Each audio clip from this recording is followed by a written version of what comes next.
The fork slipped from my father's hand. It clattered against his plate, echoing through the dining room. My grandfather had just raised his glass, smiling at me. "I'm glad you're enjoying the apartment I bought you." I looked at him, then whispered the truth. "I live in a basement." The laughter died. The chatter stopped. Every face turned toward me. And in the silence, years of betrayal finally surfaced. My grandfather was the only one who ever saw me, really saw me. He knew I worked late nights, saved every penny, fought for stability when no one else cared. When I turned 25, he promised me help. "You deserve your own place," he said, "something that's yours." He told my parents he was wiring the money, a down payment, a gift. He wanted me to start life on solid ground. I believed him. I believed them. But I never saw that money. Instead, my father patted my shoulder and said, "Be patient. Things take time." My mother told me, "Don't stress your grandfather. He's done enough." So I settled into a damp basement rental, ceilings low, pipes hissing at night. I told myself it was temporary, that they were handling it. But deep down, something felt wrong. It started small. My brother suddenly had a new car, paid in full.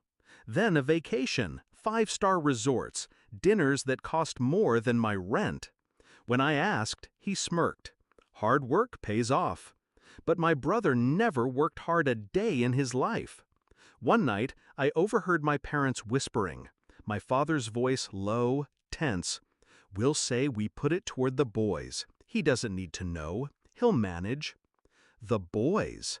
My brother, his wife, their comforts, their luxuries.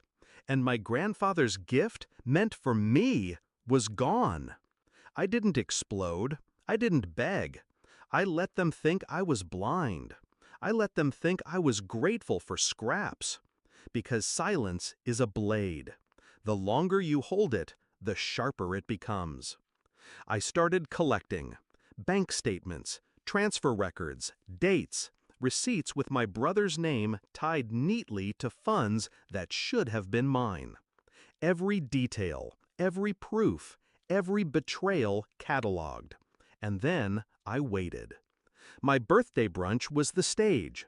The table set, plates polished, glasses sparkling. My parents at one end, my brother and his wife at the other. My grandfather, smiling, seated beside me. They thought it was just a celebration. But I had already spoken to my grandfather. I had shown him the statements, the transfers, the car, the vacations. His silence on the phone had been deadly. Now, in that room, he delivered the line I needed.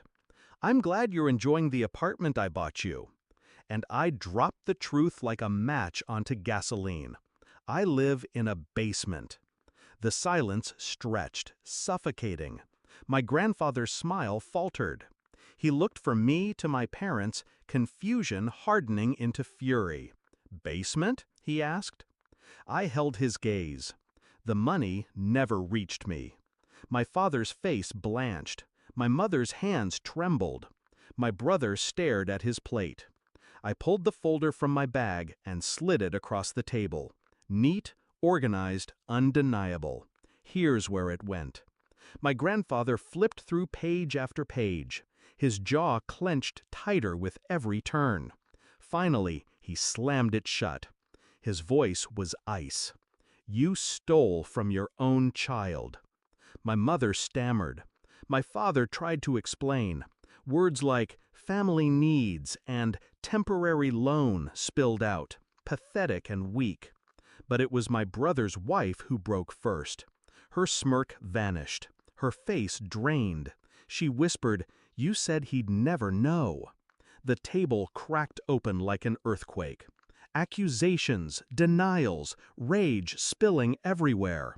And I just sat there, calm, watching the empire of their lies collapse.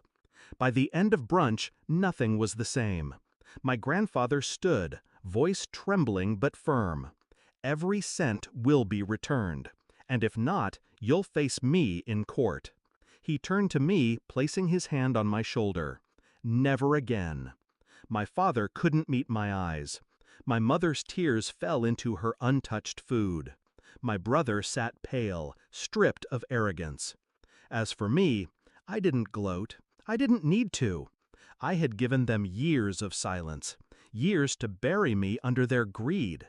But one whisper, one truth, brought their whole world down. That basement wasn't my prison anymore. It was my proof. And when I walked out of that restaurant, the sun on my face, I finally felt what freedom tastes like. Sharp, clean, and mine.